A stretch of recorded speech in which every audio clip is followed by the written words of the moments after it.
Avant de débuter l'atelier, je vais vous présenter Madame Sylvie Bastien-Doss. Madame Bastien-Doss est fondatrice de Parents Profs Partenaires et conseillère stratégique, conférencière et formatrice. Pionnière dans le domaine de la communication et des relations interpersonnelles auprès des adultes dans le milieu scolaire, elle intervient auprès des équipes de direction, des enseignants ainsi que des parents afin de les aider à solidifier leurs relations interpersonnelles et de créer un climat harmonieux et productif à l'école.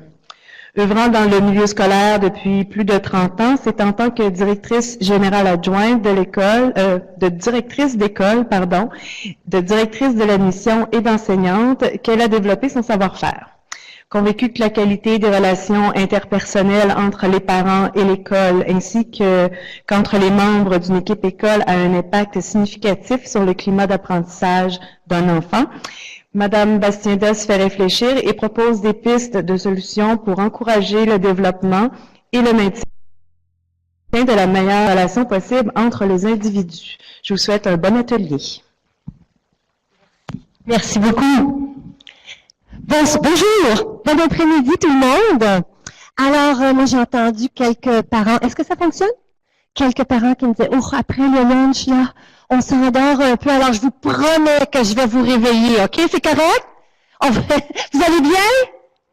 Je vous entends pas, vous allez bien? Oui! Alors, mon nom est Sylvie Bastien-Doss et merci pour cette belle introduction. Aujourd'hui, on parle de la relation parent-prof. C'est important que cette relation marche, que cette relation clique. Est-ce que ça vous est déjà arrivé à vous d'avoir une relation des fois pas trop facile avec certains enseignants? Des fois, on a des enseignants avec qui ça clique et il y a parfois des fois où on a des relations avec un enseignant avec qui ça clique pas tellement. Levez la main si ça vous est déjà arrivé, vous, d'avoir une relation un petit peu difficile avec un enseignant. Levez la main ceux à qui c'est déjà arrivé dans leur vie au moins une fois. C'est pas pire. Oh, il y en a. Oui, oh, ça se lève tranquillement, pas vite. Mais oui, c'est normal parce qu'on est des êtres humains. Alors, c'est normal, des fois, chacun tire de son côté de la couverte pour essayer de faire valoir son point. Moi, je peux vous parler rapidement de mon expérience. Alors, j'ai été directrice d'école pendant quelques années, une école primaire. Et sur le côté de ma porte, il y avait le signe Sylvie Bastien-Doss, directrice. Mais je pense qu'il aurait fallu qu'il y ait ce signe-là. Hein? Département des plaintes. Parce que c'était là que se passaient toutes les chicanes entre le monde. Alors, il y avait des profs qui se chicanaient entre eux. Il y avait des parents qui se chicanaient avec des profs. Il y avait des enfants qui se chicanaient entre eux. Alors, c'était vraiment le bureau des plaintes où tout le monde se plaignait des autres. Et souvent, j'étais prise entre les deux. Hein, et c'était pas toujours facile. Mais je me disais tout le temps, pendant 30 ans dans ma carrière, je me disais, ça n'a pas d'allure. Il y a tellement de chicanes qui se passent entre les adultes en éducation que ça pourrit le climat éducatif autour des enfants. Puis je le remarquais à chaque fois. Et je me disais, c'est trop important. Et c'est pour ça que maintenant, ma mission, c'est vraiment de travailler sur la relation entre les adultes significatifs qui travaillent auprès des enfants. Elle est trop importante, on n'en parle pas. Est-ce que vous en avez lu beaucoup des livres là-dessus? Je ne connais pas beaucoup de livres qui sont écrits là-dessus. Je connais peu de gens qui travaillent sur cette relation-là et il est temps qu'on en parle. Et moi, ce que je fais, c'est que je parcours les écoles, des écoles privées, des écoles publiques, des garderies, des CPE, pour parler aux enseignants, les aider à mieux communiquer avec les parents et d'aider les parents à aussi développer une bonne relation. La relation parent-prof, j'y crois vraiment sincèrement qu'elle est au centre du bien-être de l'enfant. Voyez-vous ce petit garçon-là, il est entre les deux. Si papa, maman ne s'entendent pas bien avec le professeur avec son professeur, il sait plus quoi faire. Il va arriver, il entend papa, maman chicaner à la maison, dire « Oh, ce professeur-là est pas bon, hein, elle est vraiment... » Moi, j'ai déjà entendu, elle est passée date, elle est pas très bien, elle est méchante, ici et ça. Alors, l'enfant, dans quelle disposition va-t-il être quand il va arriver à l'école le lendemain matin? Comment est-ce que vous pensez qu'il va regarder son enseignant? Hein, c'est à peu près ça. Il va être méfiant, il aura peut-être pas le goût d'être gentil avec son enseignant. Il n'aurait peut-être pas le goût de lui plaire ou de lui faire plaisir, puis de travailler, puis d'embarquer dans sa mission éducative. Alors, voyez-vous à quel point l'enfant est au centre de cette relation-là et comment, tant les professeurs que les adultes, on doit faire un effort pour mieux s'entendre et mieux communiquer. Êtes-vous avec moi là-dessus? Vous êtes d'accord avec ça? Je vois des signes que oui, on continue. Alors, aujourd'hui, on va parler de plein de trucs qu'on peut faire pour améliorer la relation. Oui, des trucs, vous allez en avoir. Mais il y a deux attitudes gagnantes à avoir en tant que parent. Puis s'il y a quelque chose que je veux que dont je veux que vous vous rappeliez aujourd'hui, c'est que ces deux attitudes-là. La première attitude à avoir en tant que parent, c'est d'être proactif. OK? Soyez proactif. Ça veut dire quoi? Ça veut dire n'attendez pas. N'attendez pas qu'un prof vous appelle. Moi, j'entendais une maman me dire l'autre fois, « Oh, les notes baissent un petit peu en mathématiques, mais si le prof m'appelle pas, c'est pas grave, ça veut dire que c'est pas important. » Non, vous avez une inquiétude, vous êtes fâché de quelque chose, il y a quelque chose que vous ne comprenez pas, n'attendez pas que le prof vous appelle. Prenez le taureau par les cornes, pas le prof par les cornes, mais prenez le taureau par les cornes, allez-y et contactez l'enseignant. Vous avez une question, vous êtes mal à l'aise avec quelque chose, il y a quelque chose qui se passe, n'attendez pas que le prof vous appelle. Alors, première attitude gagnante de la part de parents, c'est quoi? Soyez, moi je veux vous l'entendre dire très fort, allez-y, soyez proactif. Super important. Deuxième attitude importante à avoir, c'est que vous, les parents, là, vous savez que vous êtes le leader de l'équipe de votre enfant. Saviez-vous ça? C'est pas le prof, le leader de l'équipe. C'est pas le directeur d'école. C'est pas le premier ministre. C'est vous, le leader de l'équipe de votre enfant. C'est à vous qu'appartient le pouvoir de faire bouger les choses pour votre enfant. Alors, ça veut dire quoi? C'est quoi l'équipe de mon enfant? L'équipe de mon enfant, c'est papa, maman, c'est le prof, c'est l'intervenante sociale, c'est le psychologue scolaire, c'est tous les gens, c'est le tuteur que je peux avoir engagé des fois, c'est peut-être grand-papa, grand-maman qui sont impliqués dans l'éducation de mon enfant. C'est tous ces intervenants-là que moi j'appelle les adultes signifiants, les adultes significatifs qui encadrent votre enfant, votre petit gars, votre petite fille. Ce sont tous ces gens-là qui accompagnent. C'est ça, votre équipe. Et vous êtes le leader de cette équipe-là. C'est à vous qu'appartient le travail de mobiliser votre équipe. C'est à vous qu'appartient le travail de les encourager et de les faire parler entre eux. Parce que ça donne rien si tout ce monde-là travaille seul, chacun de son côté. Tout le monde s'en va dans des directions différentes. Quand il y a un bon leader, tout le monde se parle. Et on pousse les gens à se parler. On les encourage. Des fois, ils ne veulent pas trop se parler.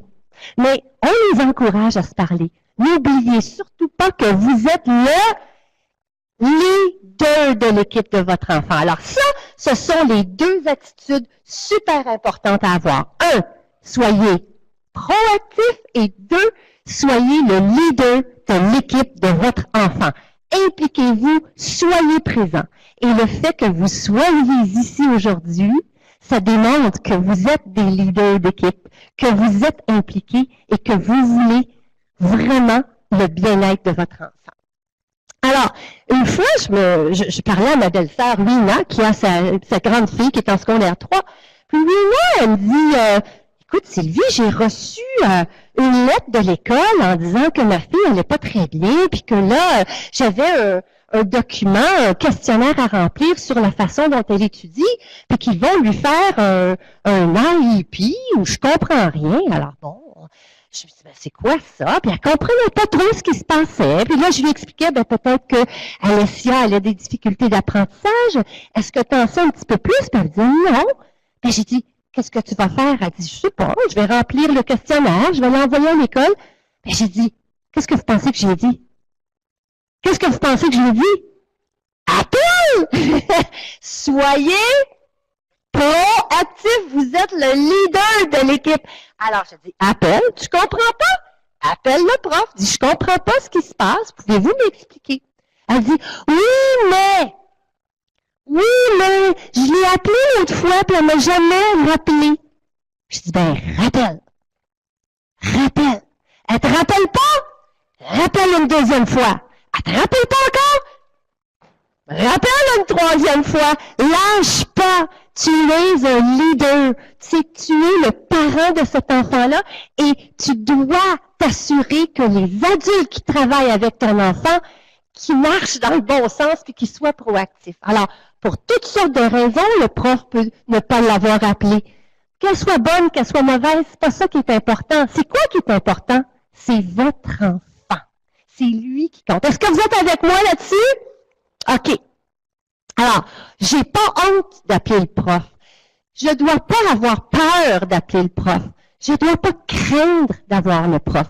Enlevez le oui, mais de votre vocabulaire et dites-vous que vous êtes le leader de l'équipe de votre enfant. Alors, aujourd'hui, on va voir différentes choses. D'abord, on va parler de quand est-ce que je parle à l'enseignant. C'est quoi les circonstances où il faut vraiment que je contacte le prof? Ensuite, on va parler des 7 bons gestes à avoir. Okay? J'ai juste 1 heure, c'est sûr qu'on pourrait passer une journée là-dessus. Mais aujourd'hui, on va parler des 7 gestes importants pour les parents. Et ensuite, on a beau avoir toutes sortes de techniques et des théories, mais on doit aussi apprendre à communiquer le message qu'on veut envoyer à notre enseignant. Alors, on va parler de notre façon d'entrer en relation avec le prof. Donc, quand est-ce que je passe à l'action et quand est-ce que je dois contacter le prof? Plusieurs raisons. Par exemple, je comprends pas. Ma belle-sœur Lina, elle comprenait pas ce qui se passait. Parfait. Appelle, écris une note, mais assure-toi de communiquer. Ne sois pas passive. Sois je voudrais vous l'entendre dire, sois active, exactement. Alors, reste pas en arrière, ne rumine pas, dis-toi pas, oh oui, mais c'est pas important. Non, c'est ton enfant, c'est important. C'est mon enfant, c'est important. Une autre raison pour laquelle on va parler à l'enseignant, c'est quand je suis pas d'accord. OK, par exemple, le prof a donné une punition à mon enfant, il lui a donné à copier 4 fois une leçon. La copie. Bon, vous regardez ça, puis vous dites, c'est une drôle de façon de faire. Je trouve pas que c'est très constructif, personnellement, mais bon, je suis pas d'accord. Vous avez le droit d'aller vous exprimer. Maintenant, on va voir tout à l'heure. Tout est dans la façon de le dire et tout est dans la façon d'approcher son prof. Mais si vous n'êtes pas d'accord avec quelque chose, peut-être qu'il y a une façon d'approcher l'enseignant en disant, vous savez quoi, monsieur, madame le prof, vous savez, je suis d'accord avec le fait que vous ayez donné une conséquence à mon enfant. C'était pas correct ce qu'il a fait, il a dérangé la classe ou ce que c'est. Mais est-ce que ce serait possible la prochaine fois peut-être de lui faire écrire une réflexion comme conséquence? Moi, je trouve que ça serait peut-être une meilleure idée. Mais de lui suggérer gentiment, mais de lui dire que son geste était correct aussi, de dire à l'enfant que c'était pas correct. Alors, je contacte l'enseignant quand je suis pas d'accord. Je contacte l'enseignant quand je ne sais pas quoi faire. Je sais pas quoi faire. Mon petit, il est démotivé, je sais pas quoi faire pour le motiver. Je sais pas quoi faire, il fait pas ses devoirs, je suis pas capable de lui faire ses devoirs comme il faut. Je sais pas quoi faire, il mord tous les amis dans la classe de maternelle, il a mordu 3 amis la semaine passée. Je sais plus quoi faire, je suis au bout de mes ressources. Appelez l'enseignant, parlez à l'enseignant. Ne gardez pas ça à l'intérieur. Il est un allié. C'est pas un ennemi, c'est un allié, votre enseignant. Vous êtes inquiet? C'est une autre raison. Vous êtes inquiet de quelque chose. Ça va pas bien en maths, ça va pas bien en français, il y a de la difficulté. C'est de l'inquiétude. Ne gardez pas ça à l'intérieur et allez parler à l'enseignant. Maintenant, ici, c'est quelques statistiques qui ont été, c'est une étude qui a été menée auprès de 3900 directeurs qui dit quelles sont les causes de malentendus qu'il peut y avoir entre les profs et les parents. Alors, l'une des plus grandes causes, c'est 53% des directeurs. Donc, la majorité, ou plus que la majorité des directeurs ont dit les causes de mésentente, c'était les punitions qu'on donnait ou les sanctions qu'on pouvait donner aux élèves. C'est vrai, je peux confirmer, comme directrice d'école, c'est vrai que souvent, il y avait des petits tiraillements entre les parents et les profs quand il y avait des punitions données, tout ça sur le style ou le genre de punition. Les autres choses, c'est au niveau de la surveillance qui était exercée par l'école ou au niveau, eux, ils disent que c'est de la maltraitance entre les élèves, mais ça peut être du bullying, de l'intimidation, des enfants qui se disent des choses pas fines, etc. Alors ça, et la façon surtout dont l'école le gère. Il y avait beaucoup d'insatisfaction de la part des parents. Alors ça, c'est assez intéressant à voir. Alors on parle maintenant des 7 bons gestes à avoir pour développer la meilleure relation possible entre les parents et les enseignants. Qu'est-ce que vous pouvez faire, les parents? Parce que vous savez que je parle aussi aux profs dans les écoles. Et à eux aussi, je leur dis, qu'est-ce que vous pouvez faire comme prof pour améliorer votre relation? Alors ici, j'ai des lettres. C'est sûr que maintenant, on n'écrit plus ça, des lettres, hein, ça existe presque plus. On a eu une belle session d'information ce matin sur l'Internet et les jeunes sont sur Facebook, etc. Mais je voulais parler de la communication. Et parfois, je vous dis, OK, c'est beau, parler au prof, mais de quelle façon on va lui parler? Comment je l'approche, le prof? Est-ce que je vais le voir? Est-ce que je lui écris un courriel? Est-ce que je lui écris une note dans le carnet de devoir? Qu'est-ce que je fais? Comment je fais? Je vais vous donner un petit truc. Alors, c'est le truc des feux verts, jaunes et rouges. OK? Disons que votre petit a un rendez-vous chez l'orthodontiste demain. Je prends... Est-ce que j'ai de l'émotion, là? Non, il y a un rendez-vous. Alors, j'écris une note pour dire à l'enseignant, Marc a un rendez-vous chez le dentiste demain. OK. Il n'y a pas d'émotion. J'utilise donc l'écriture. Donc, quand il n'y a pas d'émotion, c'est le feu vert. On peut écrire, c'est factuel, c'est court, c'est de l'information. Je n'ai aucune émotion. Je ne suis pas inquiet, je n'ai pas peur, je ne suis pas en colère. C'est juste de l'information. On utilise l'écrit pour ça. On n'utilise pas l'écrit quand on a des émotions. Là, je vous dirais, n'utilisez pas l'écrit. Je vais vous raconter l'histoire de ma voisine, Paula, qui m'arrête dans la rue, je promenais mon chien, elle dit « Viens voir, viens voir, viens voir! » Alors, elle me montre le carnet de devoirs de son petit gars. Et elle me dit « Regarde qu'est-ce que le prof m'a écrit. » Le prof, on est au mois d'avril. Le prof écrit « Georges éprouve de sérieuses difficultés en mathématiques. » Dans son petit carnet de devoirs. La mère s'est fâchée. Elle dit, comment ça? Le prof m'a jamais averti de l'année qu'il avait de mauvaises notes et que ça allait pas.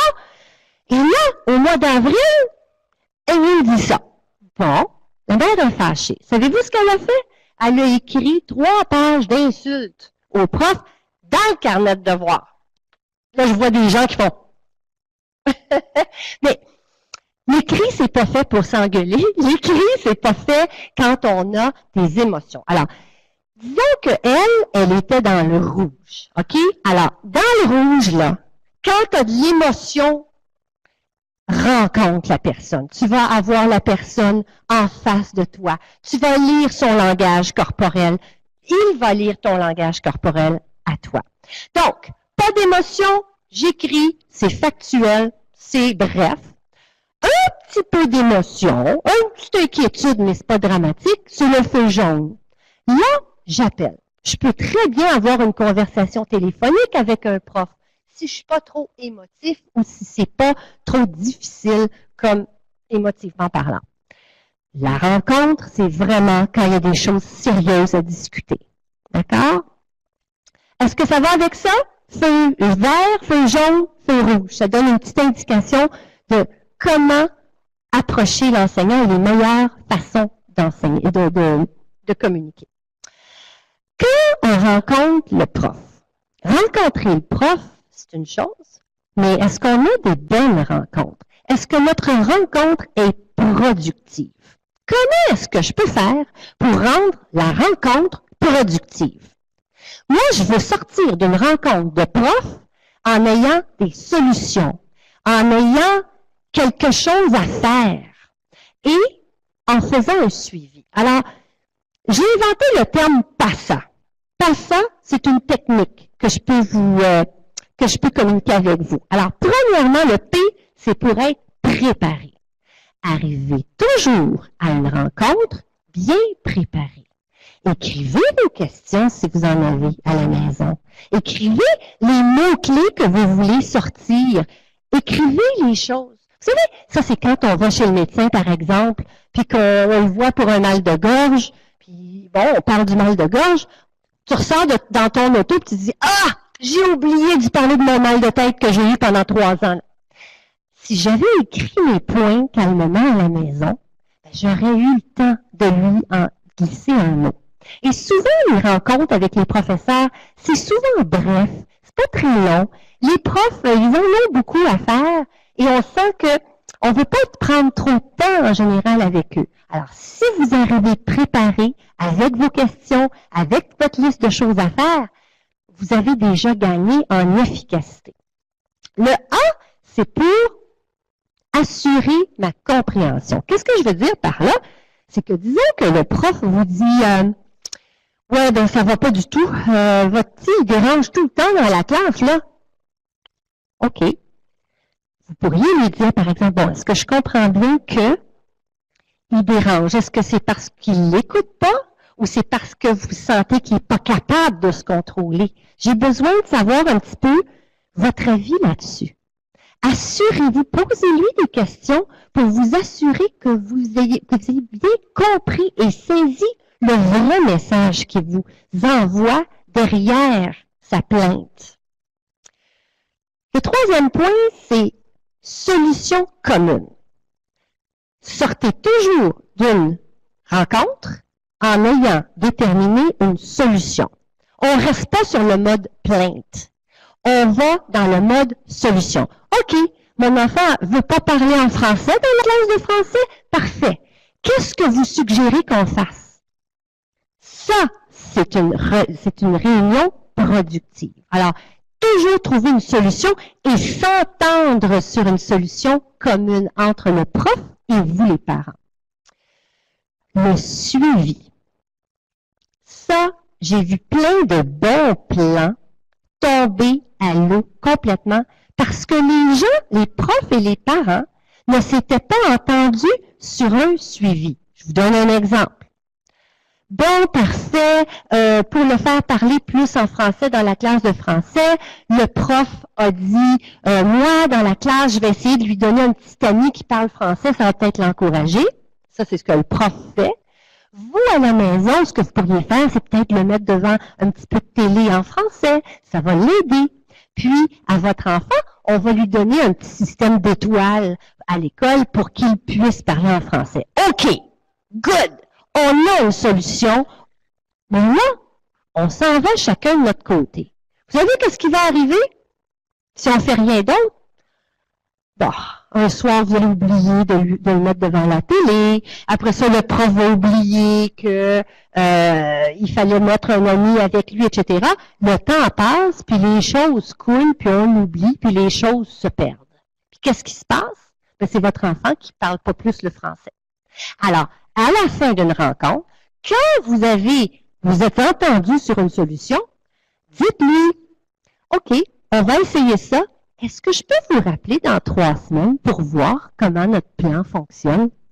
Oh, OK. Et vous rappelez dans 3 semaines. Vous le mettez à votre agenda puis vous dites, parfait, j'appelle le prof. N'oubliez pas, vous êtes proactif. Vous êtes le leader de l'équipe. Alors, à vous de faire le suivi. Des fois, c'est le prof qui le fait, mais s'il ne le fait pas, allez-y. N'ayez pas peur de faire ce suivi-là. Et de rappeler et de dire, OK, est-ce que ça fonctionne? Est-ce que vous voyez un changement dans le comportement de mon enfant en classe? Oui? Good! On continue. On se rappelle dans 2 autres semaines. Sinon, on change de stratégie. Alors, s'entendre sur un suivi, c'est super important. Et ressortez toujours avec une action pour chacun. C'est-à-dire, le prof doit faire quelque chose, le parent doit faire quelque chose et l'enfant doit faire quelque chose. Ça appartient pas juste au prof de poser des gestes. Ça ne vous appartient pas juste à vous de faire quelque chose, mais c'est à tout le monde. Chacun doit sortir avec un plan d'action. Alors, 3e truc, c'est de ne jamais agir sous le coup de la colère. La colère est mauvaise conseillère. OK, on le sait. Mais des fois, pour toutes sortes de raisons, hey, il s'agit de mon enfant. C'est ce que j'ai de plus précieux au monde. C'est sûr qu'il y a des fois, il y a des situations qui vont me mettre en colère, qui vont me faire sortir de mes gonds. Puis là, je vais arriver au prof en colère. Comment il va réagir le prof si je suis en colère? Il va se fermer. Il va ériger une barrière, un mur de béton entre vous et lui. Et là, la communication vient de se briser. Alors, si vous êtes en colère, dites-vous toujours une chose, c'est pas une bonne chose d'aller voir le prof tout de suite quand vous pompez là puis que la fumée sort de vos oreilles. Calmez-vous à la maison et dites-vous une chose.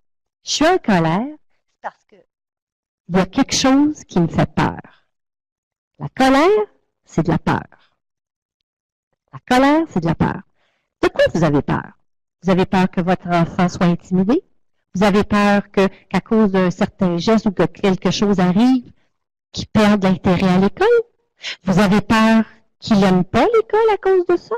Vous avez une peur. Et c'est ça qui provoque votre colère. Comprenez votre peur. Une fois que vous l'avez identifié, allez le rencontrer, le prof. Allez-y. 4e truc, d'exprimer vos inquiétudes. Alors, quand j'arrive au prof, dites-lui, je suis inquiet de voir ses notes en mathématiques, ou je suis inquiet de voir qu'on n'arrive pas à contrôler son énergie. 5e truc, c'est de vous adresser à la personne concernée. Je ne sais pas dans votre école comment ça fonctionne, mais moi, dans une des écoles où j'ai travaillé, il y avait ce qu'on appelait les mamans du trottoir. Les mamans du trottoir, c'était le maman qui arrivait le soir à 3h15, qui stationnaient leurs autos, là, leurs voitures, puis qui se réunissaient toutes sur le trottoir en attendant les enfants qui sortent. Est-ce que vous avez un peu un phénomène semblable? Les parents qui attendent les enfants dehors, puis qui se jasent. Hein? Il fait froid, on jase, là, puis on se parle. Et parfois, les mamans de trottoir, ben ça jase de quoi? Des professeurs. Et là, ça s'en va dans tous les sens, tous les côtés. Ah, une telle est tellement bonne, mon enfant l'adore. Oh oui, mais l'autre. Oh my God. Si tu savais, ma fille a eu tel prof, c'est épouvantable. Et là, je vois des sourires ici, là, je vois à qui ça parle. Mais là, si jamais il donne ce prof-là l'année prochaine, demande de changer de prof. C'est épouvantable. À qui c'est déjà arrivé d'entendre ce genre de conversation? Ça vous est déjà arrivé? Oui. Alors, au lieu de parler à des mamans, au lieu de parler à votre voisine et de vous défouler, si vous avez un problème, si vous avez une inquiétude, allez au prof directement. Allez régler ça avec lui. Des fois, c'est des malentendus, on a des mauvaises opinions sans même aller vérifier avec la personne concernée de quoi il s'agissait. Moi, j'ai une maman au début de l'année. L'école n'a pas commencé encore. L'école commençait comme le lendemain. La maman m'appelle, puis elle me dit, Madame Bastien-Dos, je sais que ma fille va être dans le groupe de Madame Intel. Je ne veux pas qu'elle soit dans le groupe de Madame Intel. Je dis, ben pourquoi? Parce que ça a l'air que c'est un très mauvais professeur. Ça a l'air que c'est un très mauvais professeur. Mais la connaissez-vous? Non. Lui avez-vous déjà parlé? Non, non. Mais c'est tout ce que les mamans du trottoir m'ont dit l'année passée. Alors, je dis, ben, pourquoi vous lui donneriez pas une chance? Parce que c'est moche de vous baser sur l'expérience d'autres personnes. Peut-être que les autres personnes ont eu, OK, une mauvaise expérience, mais je sais qu'il y en a qui ont eu une très bonne expérience avec elle. Alors, vous partez pas mal avec un préjugé. Right? Alors, ça vaut la peine, quand j'ai un problème, j'ai une inquiétude, il y a quelque chose qui se passe, aller parler à la personne concernée. Une autre maman qui me dit, OK, le prof a traité ma fille de grosse, ou je sais que c'est arrivé ça. Le prof de gym a dit à une petite fille, ben, il faut que tu mettes tes shorts, puis que tu aies des grosses cuisses ou pas, il faut que tu les mettes pareil. La petite, elle a vraiment réagi, à raison, là. Je veux dire, elle avait une estime d'elle-même qui était difficile, puis une petite fille vers 11 ans, 12 ans, c'est pas facile de se faire dire ces choses-là. Je donne pas raison au professeur. Mais ce que la maman a fait, c'est qu'elle est rentrée à l'école, puis elle est allée direct au bureau de la directrice. Bon. Qu'est-ce qu'on aurait pu faire? On aurait pu aller, premièrement, se calmer, et deuxièmement, aller parler à la personne concernée qui est qui? L'enseignant. Allez lui dire, ben, écoutez, vous avez dit ça à ma fille, ça lui a vraiment heurté. Elle a un petit peu de difficulté avec son image corporelle. Est-ce que vous pourriez m'aider à lui parler puis à lui dire des choses un petit peu plus positives? Alors, si ça ne fonctionne pas avec la personne concernée, OK, allez plus haut, allez parler à la direction. Mais d'abord, tentez d'aller parler à la personne concernée. Souvent, les choses se règlent assez rapidement quand on va directement. Ensuite, mon 6e truc, c'est d'informer le prof. Je vous donne un exemple. Une petite fille arrive à notre école, elle entre en première année. Et puis là, passe le mois de septembre, passe le mois d'octobre, puis à un moment donné, les profs me disent, Sylvie, il y a vraiment quelque chose qui se passe avec cet enfant-là. Elle ne nous regarde pas dans les yeux, elle ne coopère pas, elle ne fait pas d'apprentissage, il y a quelque chose qui se passe. Qu'est-ce qu'il y avait dans son dossier d'admission? C'était quoi ses bulletins avant? Vous avez rencontré les parents avant qu'elle entre? Qu'est-ce qui s'est passé? On n'avait rien dans le dossier. Tout ça pour dire qu'on a appris que cet enfant-là avait aussi un trouble du déficit de l'attention, mais les parents ne nous l'avaient pas dit.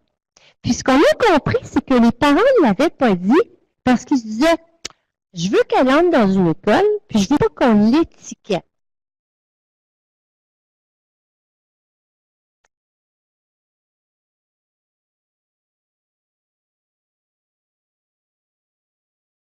Je veux pas qu'on l'étiquette.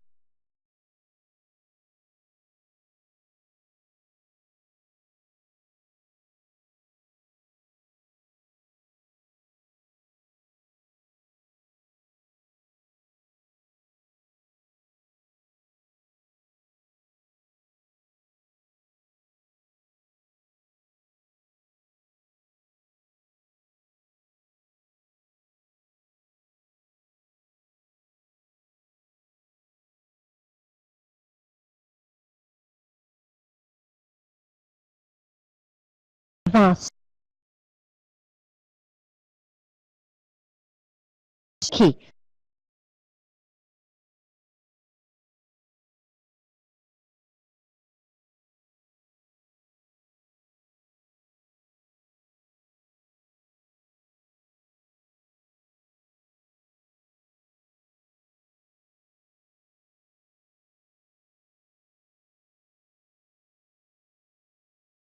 Assurer tout de suite avant qu'il y ait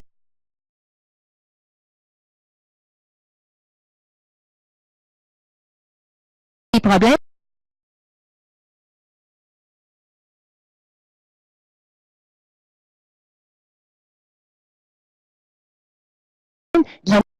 un peu plus en avant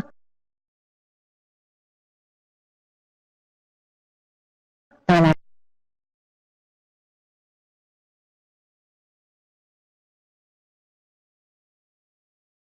classe.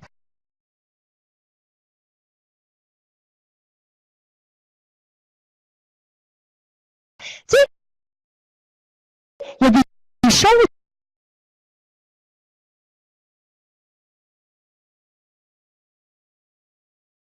que le prof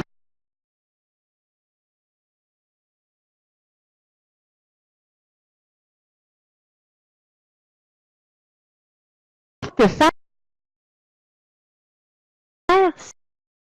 s'il est bien informé.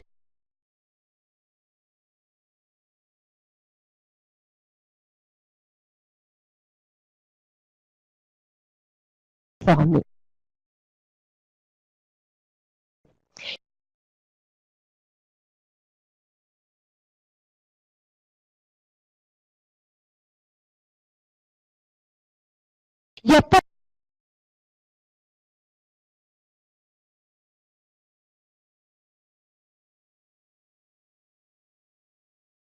de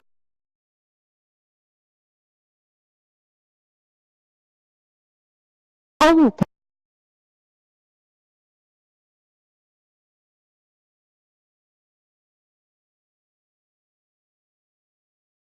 à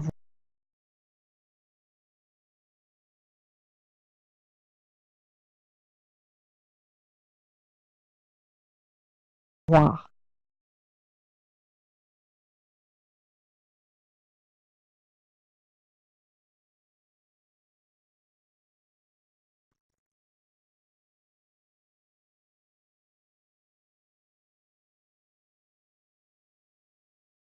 Il n'y a pas de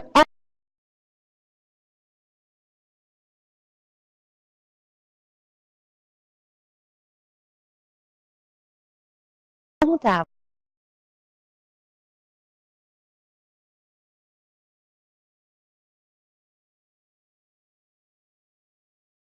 avoir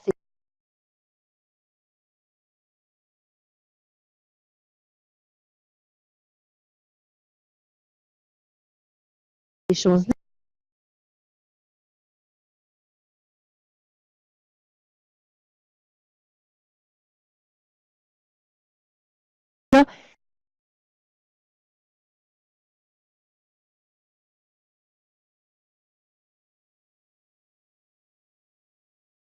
C'est bien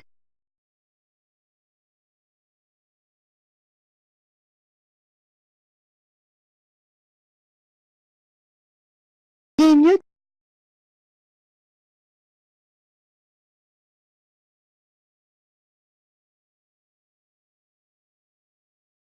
de parler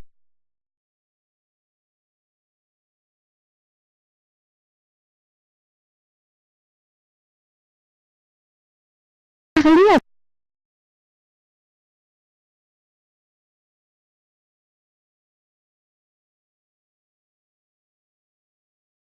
votre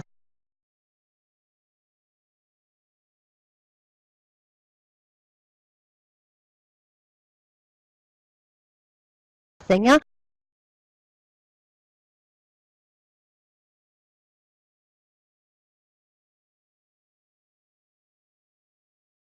et de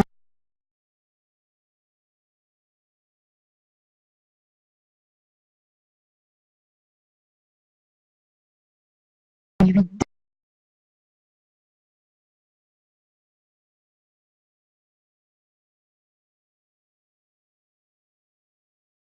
donner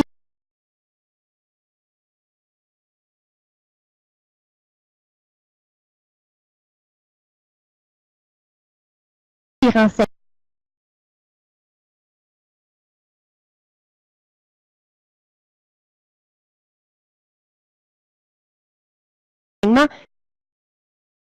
qui vont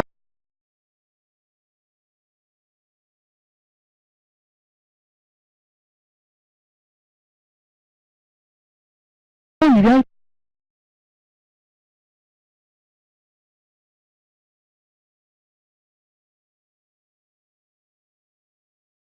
être utile.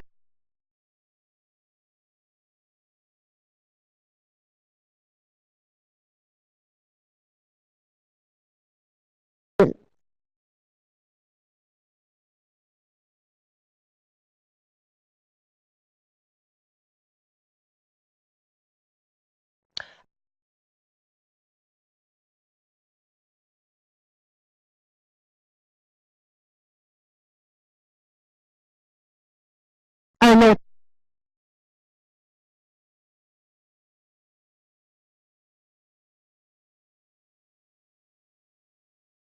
exemple,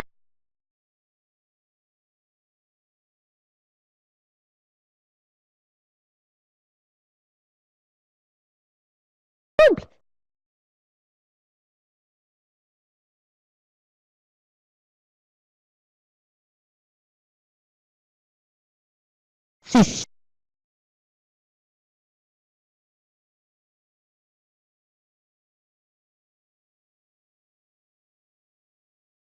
par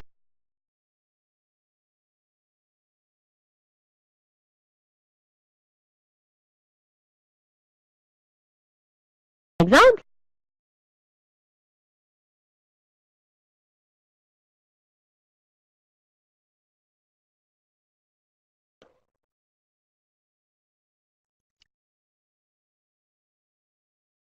ça va pas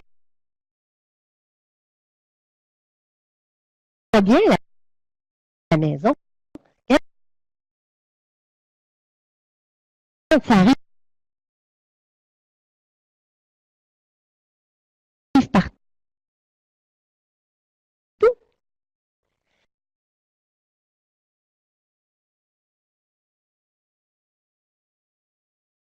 puis que là,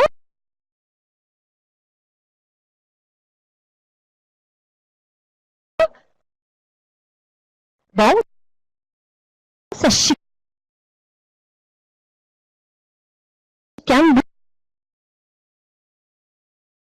beaucoup plus entre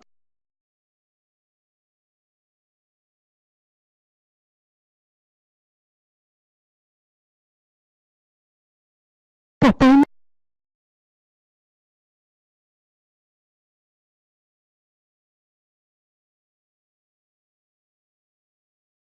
et maman.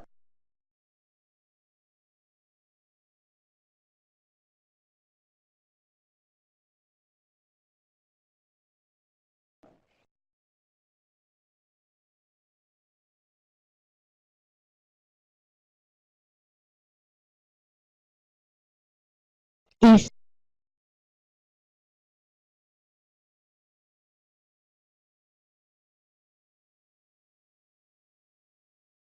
ça se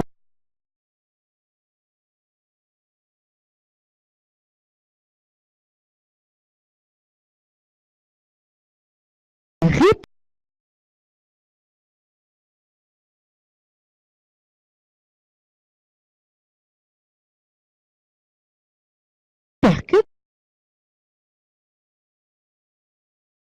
sur votre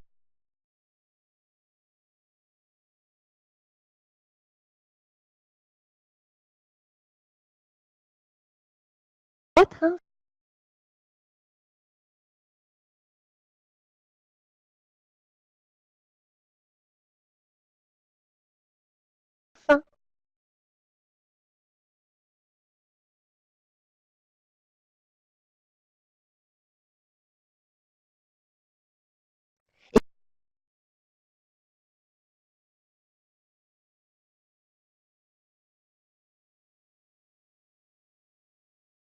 Et votre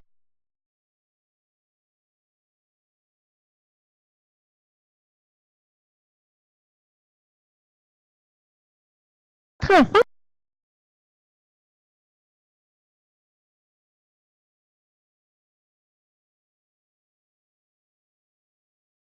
commence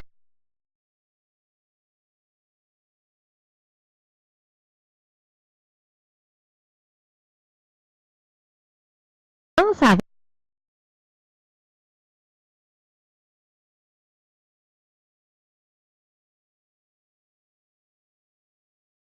avoir des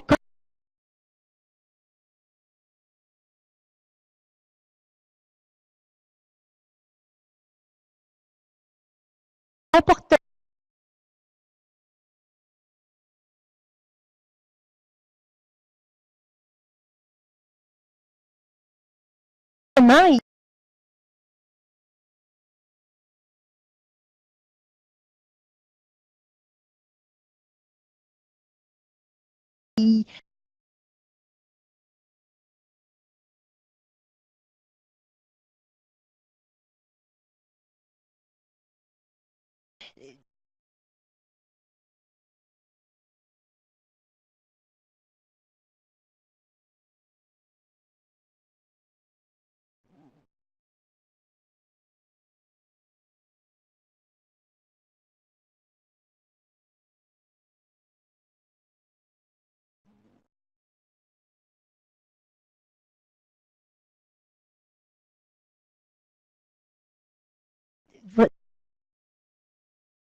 difficiles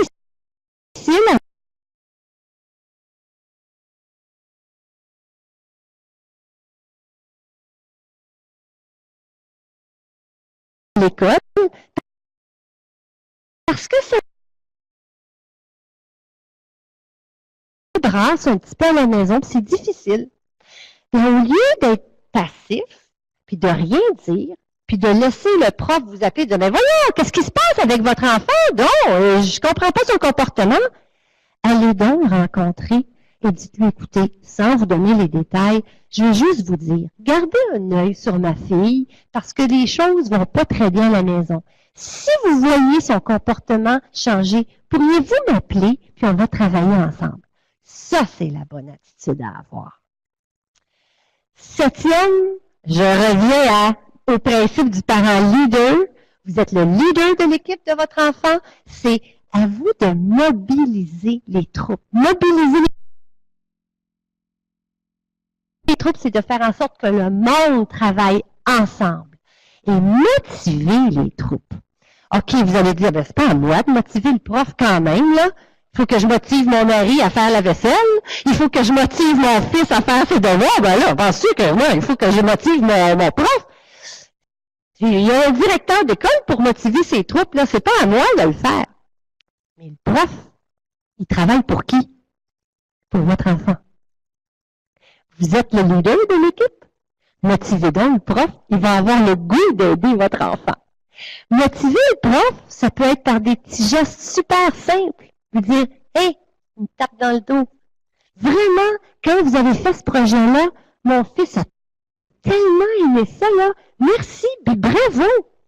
Des petits mots d'encouragement, ça coûte rien, mais ça fait tellement plaisir. Un prof qui reçoit un message sur sa boîte vocale, moi j'en ai reçu un une fois, c'est extraordinaire, une maman qui dit, elle m'a laissé ça la nuit sur ma boîte vocale. Le matin, j'arrive, je prends mes messages, puis elle me dit, Madame Bastien-Dos, je veux pas que vous me rappeliez. Mais tout ce que je veux vous dire, c'est que votre équipe et vous, vous êtes des gens extraordinaires. Puis j'ai adoré la rencontre qu'on a eue hier. Puis je sais que vous travaillez tous dans le même sens pour mon enfant. Je veux juste vous dire merci. Wow! Et ça part une journée sur le bon pied. Hein? Ça fait plaisir. Alors, faites-le. C'est ça le bon leader aussi. C'est quelqu'un qui va vraiment encourager son équipe. Alors, on a passé à travers différentes techniques, différentes façons, différentes approches. Maintenant, tout est dans la façon de communiquer les choses à l'enseignant. Alors, on parle du langage verbal et non verbal. Saviez-vous que quand je parle à quelqu'un, c'est pas mes mots qui sont importants?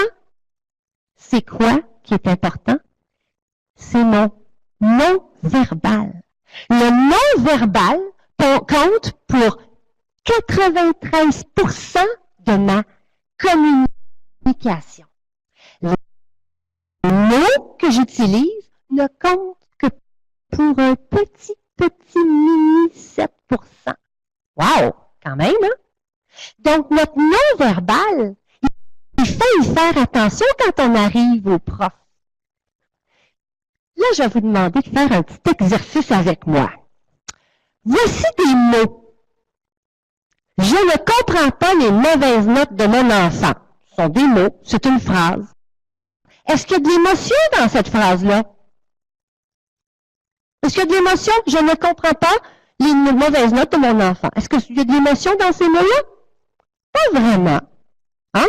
I don't understand my child's bad marks. Pas d'émotion. Là, je vais vous demander, tout à l'heure, à mon signal, de vous lever. Vous allez vous placer 2 par 2. Une personne va jouer le rôle du parent, puis l'autre personne va jouer le rôle du prof. Et je vais demander aux parents de dire ces mots-là, mais avec une émotion que je vais vous donner. Est-ce que vous êtes prêts? Je vais vous demander de vous lever. Allez-y, levez-vous. Please stand up. We're gonna do that. So, 2 by 2, facing each other, 2 par 2, face à face. Oh, and it's good to stand up a little bit. 2 by 2. Okay, choose who's going to do the parent and who's going to do the teacher. Qui va être le parent et qui va être le prof? OK? Got it? Levez la main les parents. Levez la main les parents. OK. Les parents, I want you, je veux que tu dises cette phrase-là, je ne comprends pas les mauvaises notes de mon enfant, ou en anglais, I don't understand my child's bad marks, avec le sentiment, l'émotion suivante. Êtes-vous prêts? La colère. Go! Allez-y! Dites-le plusieurs fois. Say it several times. Say it with colère. Grrr, anger. I see a lot of smiles for angry people. Oh my God. OK, thank you. Maintenant, qu'est-ce que les profs, levez la main les profs. Quel est le langage non verbal que vous avez observé pour de la colère? Qui peut me dire? Qu'est-ce que vous avez vu? What's with the face? Les yeux méchants, c'est quoi les yeux méchants? OK, what else? Oui. Yeah, on se tient comme ça. Yeah, that's a sign. Very good. D'autres expressions de la colère. The tone of voice, le ton de la voix. Hein? On est fâché, donc on a les yeux comme ça, on a les bras comme ça, le ton de la voix est fort, on n'est pas content. Excellent. Oh, you're great students. We're going to continue. You're doing this so well. Okay. Méfiance. You're saying it again to your body. Come on, stand up. Come on. Stand up. We're not done. Alors, the parent is now going to tell this with distrust. You don't trust the teacher. Vous êtes méfiant envers l'enseignant. And I want the teacher to observe the body language here. Go. Allez-y. On dit la phrase plusieurs fois. Distrust. Okay. What are the signs of distrust in the nonverbal? Who can tell me? Oui. Oh, look at that. That's very interesting. The eyes going there. Les yeux qui sont pas dans les yeux. Oh, that's a good sign. Very good. D'autres signes de langage non verbal, de la méfiance. Et c'est pas les yeux un petit peu comme ça? Hein? Peut-être? Oui? D'autres, oui. Le recul. Hein? I'm backing up, not in the tree, but I'm backing up a little bit. Je recule un peu. Je suis pas près de toi, là. Je me recule. J'ai pas confiance en toi. Oui. Voyez-vous comment votre langage non verbal parle fort? Now, we're changing roles. The teacher becomes the parent, and the parent becomes the teacher. Here's your next emotion. Ready? La menace. The threat. Go ahead. Go. Say it as many times as you want. You're threatening the teacher. You're not going to have a job next year because of me.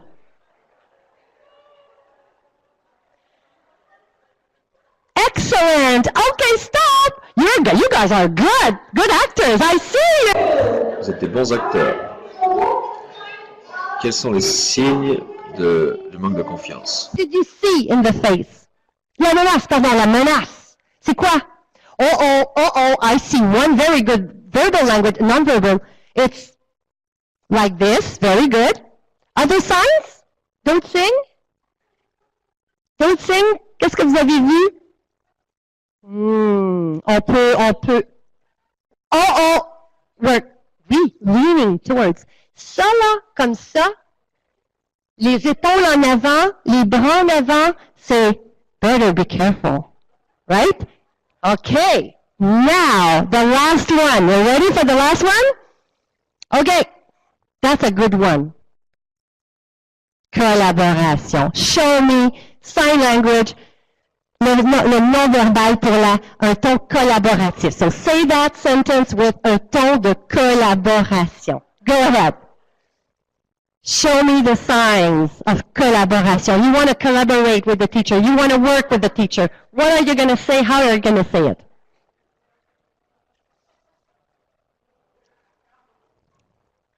Okay. What did you see? What did you hear? Yeah. On veut s'approcher. Presque touché. OK, c'est bon. On s'approche. And I saw, j'ai vu vos bras ouverts. Vous avez fait ça. Si je suis comme ça, what does it mean? Je suis fermé. Ouvrez vos bras. Parlez au prof, pensez à vos bras. C'est niaiseux, là? Mais pensez-y. Ouvrez vos bras. Si vous êtes comme ça, puis vous dites, je comprends pas les mauvaises notes de mon enfant, ça passera pas. Vous n'êtes pas collaborateur. Mais si vous dites quelque chose comme, je comprends pas les notes de mon enfant, qu'est-ce que je suis en train de lui dire avec mes mains? Qu'est-ce que je suis en train de lui dire avec ma tête? C'est que je veux votre aide, je veux collaborer. Ah, vous êtes superbe, on s'applaudit, une bonne main d'applaudissement pour tout le monde! Merveilleux! Alors maintenant qu'on comprend que la prochaine fois que vous allez rencontrer le professeur, vous allez dire, c'est pas mes mots qui comptent, c'est mon body language. Là, vous allez tout faire attention de mes mains, où est-ce que je place mes mains? Mais ça vaut la peine d'y penser. OK.